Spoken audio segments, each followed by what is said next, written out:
G'day guys, how's it going? As promised, here's the podcast I was going to do.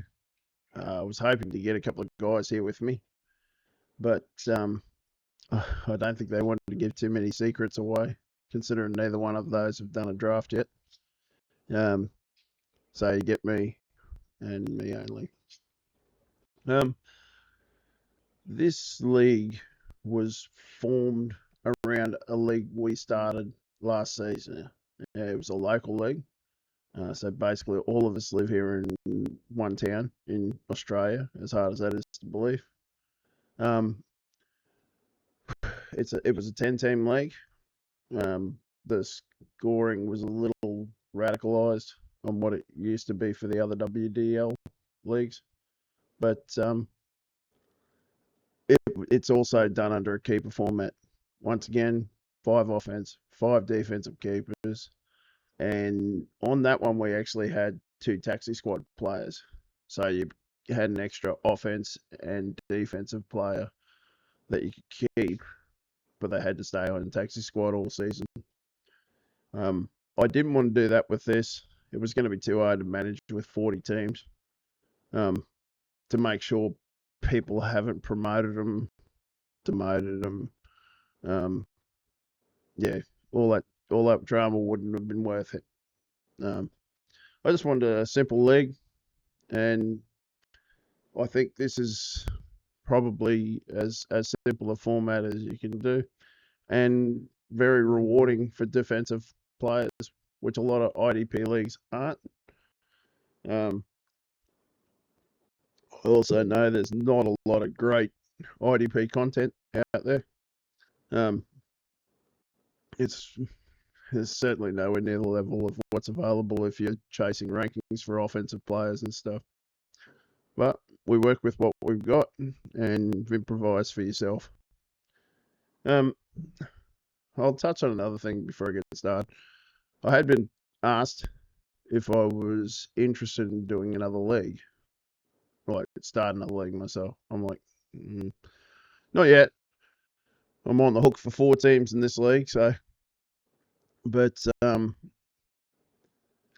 if I ever do anything else, it will be 100% dynasty.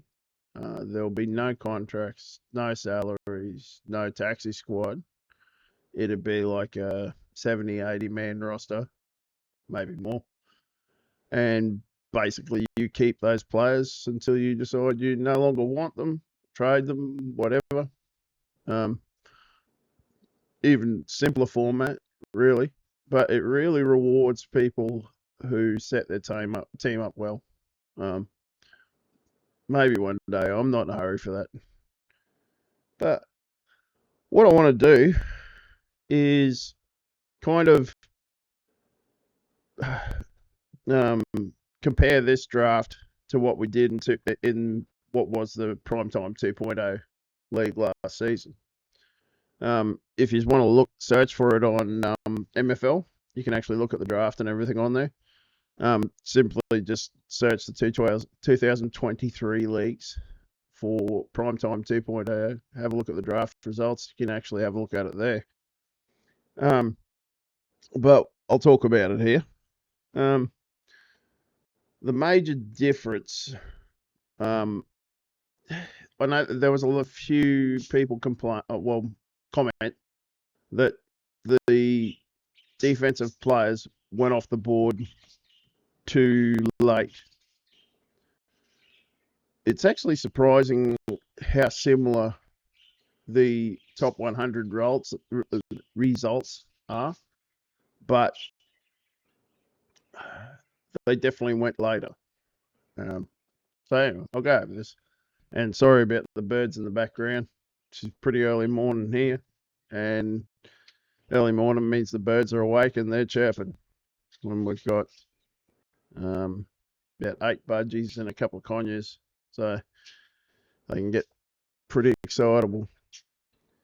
All right, so in the Brown division, or conference, sorry, that we just did the draft for, the first defensive player went at pick number 31. So 30 offensive players went.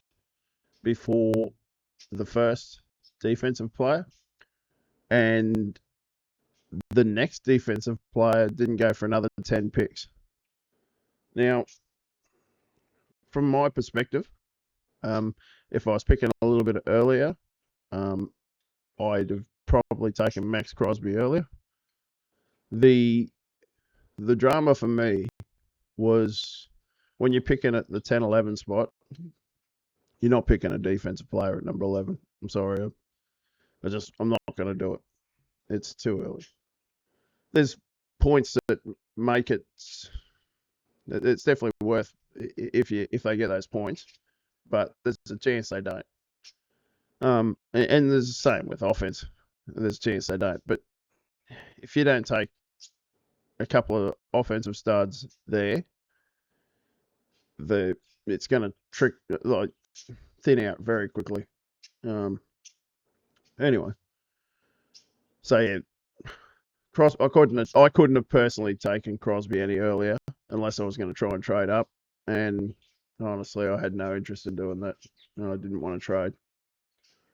So in the 2.0 league, we had the first defender go off the board at 15, and there was a succession of defensive ends, I believe, that went pretty close after that. There were, in the top 100 in both leagues, so the Brown Conference had 35 defenders in the top 100, and 2.0 actually had 37. So it was pretty close. It was just more where they got picked at and the lateness that they were picked at. All right. So I've gone over each position. In Brown, this is for quarterbacks. There were 18 quarterbacks taken in the top 40. Also in the top 60, so there wasn't any more taken. In the top 80, there was 20 of them. And just after, I think it was like 82, 84, something like that, there was another 2 taken. So 22 in the top 100.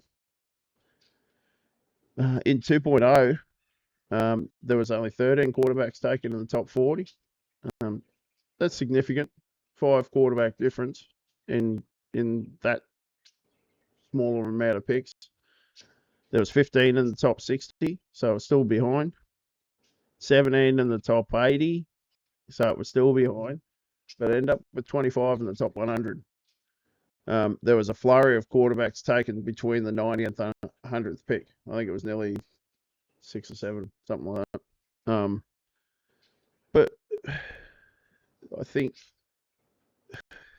a lot of the older guys got pushed down a bit further. I actually was close to taking them earlier. I took who was it? But Aaron Rodgers and Baker Mayfield, and I purely took them because I just felt like they shouldn't be on the board anymore. And that was, I'm not sure. I want to say around a pick one. No, there it is. Pick 110 and 111. I just felt like they were crazy value at that point. As long as they're healthy, they'll score. I had a lot of bad luck in 2.0 lows with injuries to quarterbacks and pretty much derailed my season. Once you start losing those guys, it's pretty hard to replace them. So you can sit there and trade and whatever, but it's hard to patch that hole. All right, running backs. So in Brown, there was 5 in the top 40 and only 6 in the top 100. The only person to go after the top 5 was Saquon, around pick 77, I think it was, or something. Whereas in 2.0, we only had 4 in the top 40, but 13 in the top 100. It probably gives a bit of an indication about how far the running back position starting to fall off. After the top few, it's bloody hard to sort of zero in on anyone and have any confidence in what they might do. there's just so much committee, so many committee running backs, and carries just get spread all over the place. So the value is just not there. If you're lucky enough to get hold of one that ends up getting the bulk of the carries, you've done well, and they will score well. Completely fading the position, it's probably the right move, but at some point, someone's got to take one. And those top few guys will score. They score good, as good as, like, maybe not the absolute top end. McCaffrey does, and who knows with Bijan, Brees, and Jameer, you got no idea. They might go up that level. A couple of them got completely new offensive schemes or new roles, whatever. So who knows? Both good. They're all good scorers. After that, it gets pretty dicey. Now, wide receivers. I've got in the Brown Conference, we had 11 go in the top 40, which is exactly the same as what 2.0 had. And we had 23 in the top 100 in Brown and 19 in the top 100 for 2.0. A little bit surprised though. Receiver was taken over even last year. There was a lot of people just taking receivers and fading running backs. Obviously not in our league because there was only six difference between the running backs and receivers in the top 100. Very significant this year though, with 17 different. So running backs weren't wanted, and wide receivers are gold. Tight end. This was significantly different too. More to the Brown this year. The top 40, there was 5. Only 2 went in the top 40 in 2.0. Had the emergence of a couple of young guys there last year. So between Laporta, Kincaid, Trey McBride, that pushed them up a fair way up the draft board. And Kelsey's still relevant at this point. That probably will drop off at some point. Who knows? He's in an offense. Him and Mahomes have a pretty good rapport. I don't even think they know what route he's run. He just runs and gets open. So, top 100 for the tight ends. There was 12 taken in Brown, and there was 6 for 2.0. So there is a lot more depth in tight end this year. I think the top, 12 to 15 pretty startable. Just depends on whether you want that top end or not. Defensively, so probably one of the least popular defensive positions is defensive tackle. It's actually a pretty deep position these days.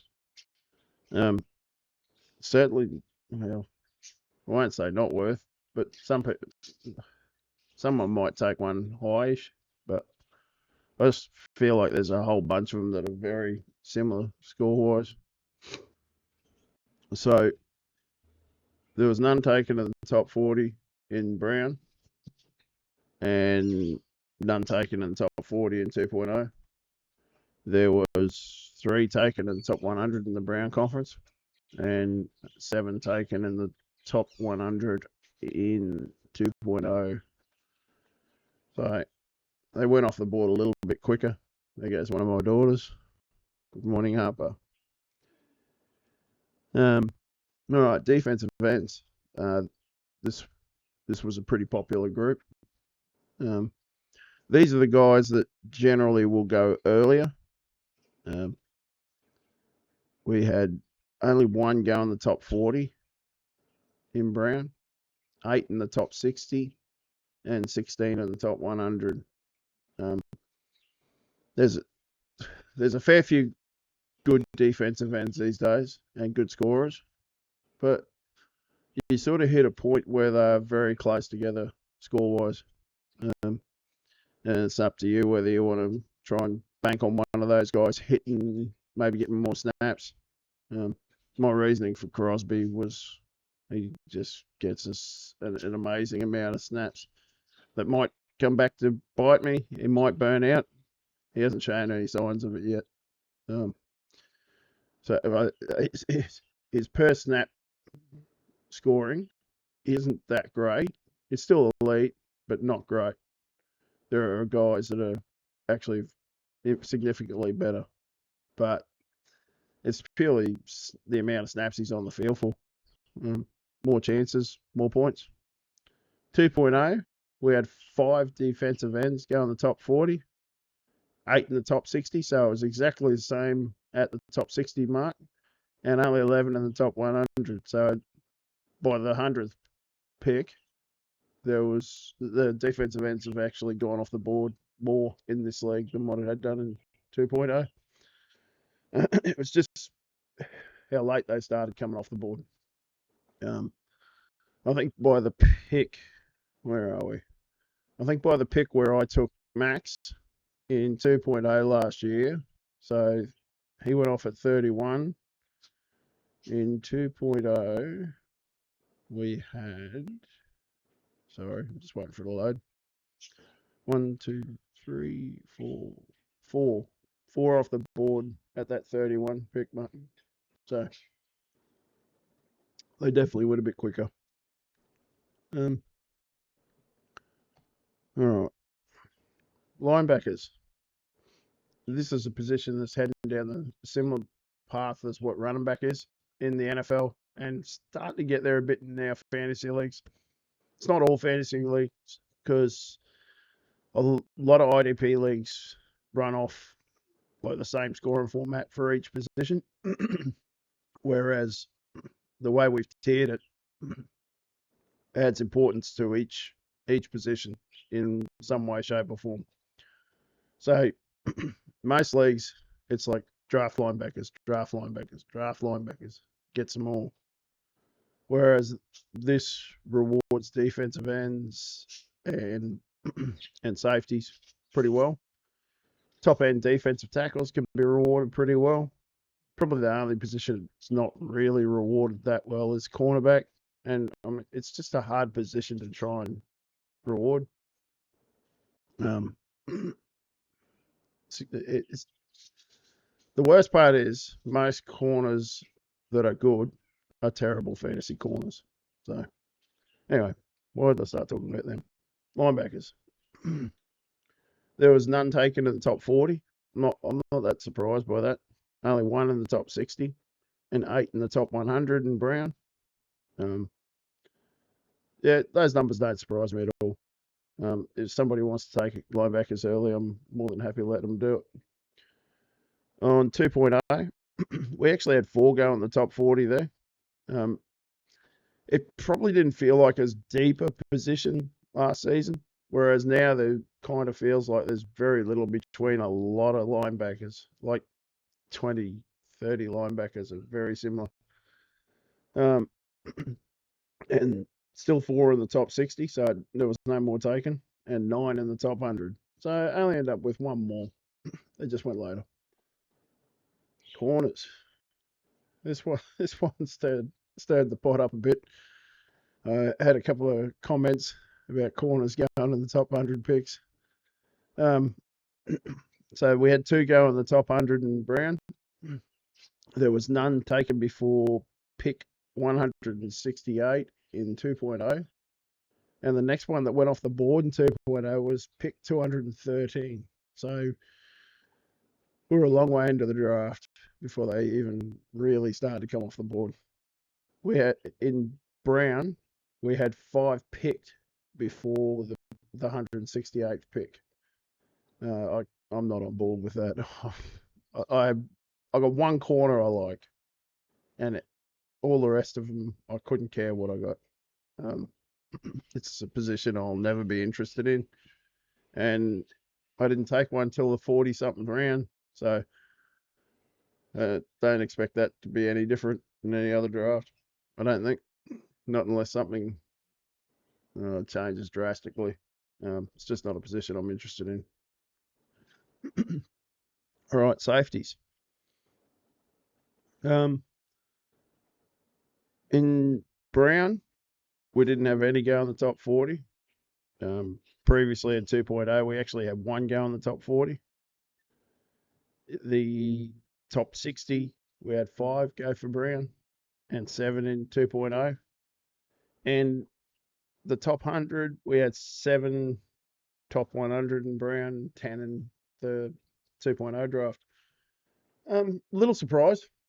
The safety positions definitely valuable in this. The problem with safety, I guess, for a lot of people is a lot of the times the scoring's not repeatable. It's same with most DBs, but safety's a hard position to predict sometimes. But you've still got a bunch of guys that are they're going to score something pretty solid from year to year. And if you start getting a couple of safeties that are scoring 500 on the season, they're pretty bloody valuable. Which ones they're going to be, who knows? Defensive schemes change. What they're doing in them changes. All you can do is just have a prediction, see what you think might happen. Per snap, they score pretty well. So I don't have a great deal else to go on. Thanks to everyone. If you've actually watched this thing, the next draft starts in a week's time. That's the Hallis conference, and that actually has a fair few guys from the 2.0 league in it. Should be good. Should be fun. I also want to say thanks to all the guys in the Brown conference. That draft went crazy quick. 2 weeks for a 60-round draft, especially with how we were spread out time-wise, or time zone-wise. We had guys from the UK, Australia, a bunch of guys from Australia, and the US as well. So those time zones aren't anywhere near each other. So, yeah, big pat on the back to everyone in there. You all did really well. Regardless of what people thought of people's drafts, I'm not going to sit here and comment on that. I've got no interest. So just hope for best for everyone, and good luck next week to those involved. And then 2 weeks' time after that, we've got the other 2 drafts starting. So, yeah, there's a heaps of drafts happening. All right. Thanks, guys. See you soon.